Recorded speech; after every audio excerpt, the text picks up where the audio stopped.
Hello everyone, welcome back to the channel.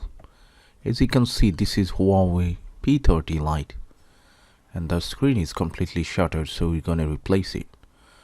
Changing any Android handset's screen, especially the the Huawei one or Thepcphone, is kind of difficult and sensitive. The reason is there are two types of screen that you can get.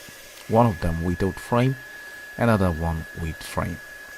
The one which one comes without frame, the bezel is very fine and skinny, and that's the reason you have to be very careful, because if you don't clean the actual housing properly and if you try to push the replacement screen into the place, it could get shattered easily. Alright, okay, especially P30 Lite screen replacement, if you get the replacement screen with the frame, it takes time. The reason is you need to pull out every single thing, include the battery, the main board, the charging board, all the flags, power button.